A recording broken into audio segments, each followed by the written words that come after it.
뉴스 함께하고 계십니다. 3부 마지막에는요. 좀 재밌는 얘기 좀 해보겠습니다. 대한민국 신뢰도 조사라는 걸 시사인에서 매년 하고 있죠. 근데 올해는 제가 일전에 한번 좀 전해드린 적이 있었는데 신뢰하는 매체 2위에 무려 2위에 유튜브가 올라왔습니다. 이게 유튜브를 매체라고 볼 수도 있는 건가 싶기도 한데 어쨌든 2위로 올라왔습니다. 이게 뭐 기성 언론에 대한 불신 뭐 이런 부분도 큰 것 같기도 하고요. 뭐 여러 가지 재미있는 순위들이 좀 있습니다. 이 의미들을 행간을 좀 짚어보겠습니다. 시사인의 장일호 기자 나와 계십니다. 안녕하세요. 네, 안녕하세요. 이게 대한민국 신뢰도 조사가 언제부터 이게 시사인에서 하던 거죠? 저희가 이 창간했던 2007년에 처음 시작해서 이제 매년 해오고 있는 건데요. 그러니까 이제 뭐 단순히 언론 기관만 하는 건 아니고 뭐 네. 정부, 국회, 그러니까 뭐 대법원 이런 정부 기관들이랑 네. 그다음에 역대 대통령, 그다음에 언론 이런 부분들을 좀 아울러서 진행을 하고 있고요. 네. 근데 이게 어쨌든 신뢰라고 하는 게 굉장히 중요한 사회적 자본이잖아요. 눈에 보이지는 않지만. 그럼요. 그것들을 좀 이렇게 누적해서 데이터를 보는 것도 중요하겠다라고 생각해서 저희가 매년 하고 있습니다. 예. 이거 앞으로 얘기하려면은 이 설문조사 개요를 말씀을 드려야 됩니다. 네, 이거 좀 그렇습니다. 먼저 말씀 좀 해주세요. 네, 저희가 이번에 이제 여론조사 전문기관 칸타코리아랑 예. 지난 8월 29일부터 31일까지 4일 동안 전국에 거주하는 19세 이상 남녀 1,091명을 상대로 했고요. 그 조사는 유무선 RDD 방식으로 전화 면접 조사를 실시했습니다. 네. 그 95% 신뢰 수준의 표본 오차는 플러스 마이너스 3.1%포인트고요. 예. 아까 제가 장 기자를 모실 때 말씀드린 부분부터 가보죠. 질문이 이거였어요? 매체 중에 가장 신뢰하는 매체가 어딥니까? 이거예요? 모든 언론 매체 중에 가장 신뢰하는 매체를 꼽아달라는 질문인데요. 그러니까 저희가 이제 신문도 따로 하고 방송도 따로 묻는데 이게 다 합쳐서? 예, 다 합쳐서 묻는 거죠. 그러니까 종합순위네요. 그렇죠. 종합순위를 또 이제 별도로 1순위 해서 중복으로 답하게 네. 하는데요. 이게 보면 한국언론진흥재단에서도 이제 매년 언론 수용자 인식 조사를 하는데 네. 인터넷 포털을 이제 매체로 인식한다는 응답도 62%가 넘거든요. 네이버 다음 이런 네, 거요? 그렇죠. 예. 그래서 저희가 아예 이 질문을 할 때는 뭐 기존 매체 외에 포털 SNS를 포함해서 모든 매체 중에서 꼽아달라고 했는데 저도 이번 결과를 몇 번 다시 봤어요. 유튜브가 정말 2위인 게 사실인가 그러니까요. 싶어서. 네. 그러니까 뭐 1순위 기준으로 봐서 JTBC가 15.2%로 1위였고요.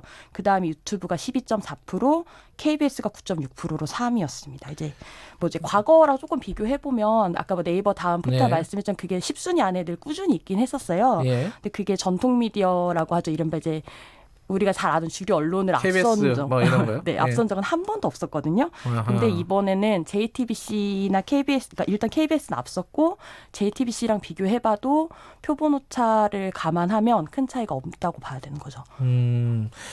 물론 이제 유튜브가 플랫폼이지 매체가 아니다라고 그쵸. 생각할 수도 있는데 우리는 그렇게 생각하는데.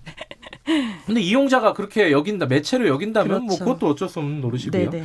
근데 이제 2위로 오른 것도 오른 건데 1위, 3위, 그러니까 KBS하고 3위가 KBS고 네. 1위가 JTBC인데 그 두 개는 약간 신뢰도가 떨어졌다면서요? 네, 떨어져 있죠. 그러니까 방송 매체만 한정해서 봤을 때인데요. 네. 그러니까 전체 매체 중에서도 다 떨어졌고 일단 네. 기존 매체라고 하는 데들은 네. 사실상 신뢰도가 다 떨어졌다고 보면 됩니다. 거기다가 이제 뭐 JTBC 같은 경우는 워낙 그 박근혜 게이트라든지 아니면 뭐 정권 교체기에 이례적으로 되게 높은 신뢰도가 나왔었는데요. 몇 년 전만 해도 네. 그게 이제 좀 빠져서 평년 수준으로 갔다고 뭐 JTBC는 그렇게 볼 수 있는데 나머지 방송사들 특히 방송사들 같은 경우는 네. 그냥 뭐 오르고 내리고 없이 그냥 계속 내리막길만 있거든요. 그래서 예. 그것들이 좀 특이할 만한 점이죠. 근데 유튜브에 사람들이 일단 기본적으로 유튜브로 뉴스를 많이 접한다는 얘기죠. 일단 그렇죠. 기본적으로는 그렇죠. 그게 전제가 안 되면 이 조사가 결과를 설명할 수 없으니까요. 그렇죠. 유튜브의 뉴스 채널이 기존의 뭐 방송사들도 운영을 하지만은 그 외에도 많은가 봐요. 어느 정도는 굉장히 됩니까? 여러 차례 놀랐어요. 저도 이 기사를 그래. 준비하면서 자꾸 놀라는 얘기만 하는데 기자가 놀라면 안 되는데. 그러니까 저도 많을 거라고는 생각하고 있었거든요. 근데 532개 정도 된다 그러더라고요. 아, 이게 뉴스 채널만. 네, 이제 연세대 그 이상호 교수 연구팀이 별도로 좀 조사를 했던 건데요. 네. 이제 한 3가지 정도로 나눌 수 있어요. 그러니까 아까 말씀하신 대로 이제 기존 방송사들이 유튜브에 들어가 있는 경우가 있고, 그렇죠. 예, 뭐 KBS도 여러 개 들어가 있잖아요. 그렇죠. 있고 그다음에 뭐 이제 그 뭐 TV 콩카콜라, 뭐 예. 유시민의 알릴레오처럼 이제 정치인이나 정당이 제공하는 그런 프로그램이 있고, 그리고 뭐 신의 한수, 펜앤마이크 이런 것처럼 이제 개인이 제공하는 방식이 있는데요. 이걸 다 합치면 지난달 8월 말 기준으로 532개였으니까 사실 지금 또 더 늘어났다고도 볼 수 있는 거죠. 그게 아마 아마 기하급수적으로 늘어날 거예요. 이게 이제 일단 첫 번째는 돈이 된다라는 얘기들이 그쵸. 막 돌기 때문에 그쵸. 이게 뭐 누구나 이렇게 하려고 하는 부분이 있기 때문에요. 근데 이 매체를 물론 이제 제가 어떤 이용자가 유튜브에 가서 KBS 뉴스를 봤다고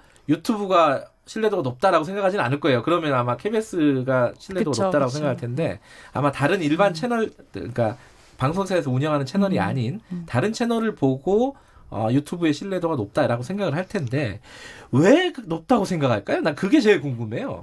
일단 이제 제가 다른 조사를 하나 더 찾아왔는데 네. 이게 지난 5월 2015년이고 지난 5월 조사한 내용인데요. 네. 이제 시장조사 전문기관 엠브레인이라는 곳에서 그 이제 스마트폰을 보유한 성인 남녀 1,000명을 대상으로 조사를 했습니다. 근데 이제 미디어에 일단 10명 중 8명은 미디어에 노출되는 뉴스를 무턱대고 믿지 않는다라고 답을 했거든요. 네. 근데 또 이렇게 굉장히 주류 언론의 강한 불신을 드러낸 반면 네. 응답자의 절반 이상이 이제 53.2%가 유명 방송사보다는 신뢰하는 사람이 생산한 뉴스를 더 신뢰한다라는 응답을 했어요. 그래서 그러니까 이제 이른바 뭐 팟캐스트나 유튜브나 이런 데서 이제 본인이 전문가라고 생각하는 사람, 네. 그러니까 이제 그 기존 언론사에서 이제 보여준 사람이 아니라 이런 사람들을 전문가로 생각하고 이런 사람들이 한 얘기를 뉴스로 받아들이는 경향이 좀 강해졌다고 볼 수 있을 것 같고요.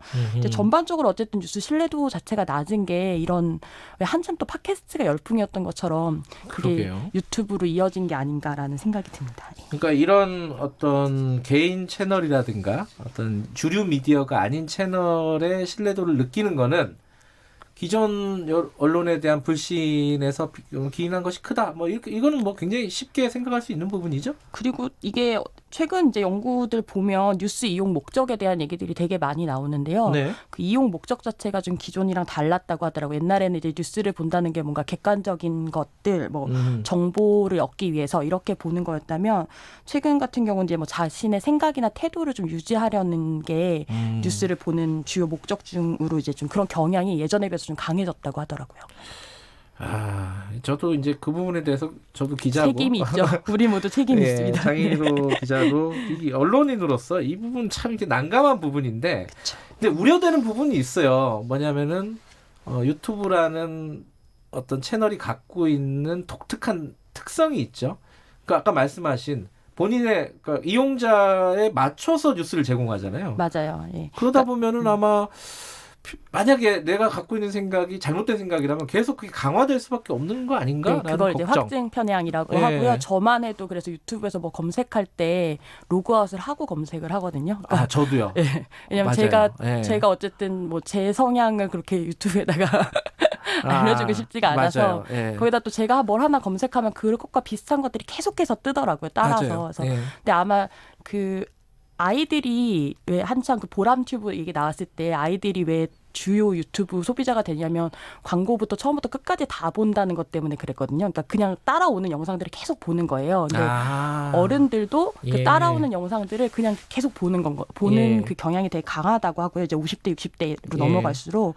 근데 이게 뭐 필터 버블이라고 해가지고 어쨌든 나는 이제 애초에 이 말을 처음 만든 사람이 이제 미국 정치당 단체 무브온에 있는 대표인데요. 네. 이분이 이제 자기 페이스북에서 나랑 성향이 다른 사람들의 생각을 알고 싶은데 왜 나랑 다른 생각을 가진 사람들을 알 수 없지라고 하면서 보다 보니까 페이스북이 이제 자기 데이터를 바탕으로 정보를 필터링하고 있다는 걸 알게 된 거죠. 그래서 그걸 지적하면서 이게 붙인 이름인데 이게 사실은 페이스북만의 문제가 아니라 유튜브로 넘어오면서 더 심각해지고 있는 거고 이런 어떤 필터 버블 자체가 확증 편향을 좀 더 강화시키고 있다고 봐야 되죠. 그 SNS가 맞춤으로 뉴스를 제공하는 거는 사실은 어떤 광고나 이런 걸로 생각해 보면 당연한 일이에요. 그쵸. 근데 그 당연한 현상이 이 언론에서 생각해 보면은 확신 편향이나 이런 어떤 부작용을 가져오게 되는 건데 참 어렵습니다. 이게 조금만 더 들어가 보면요.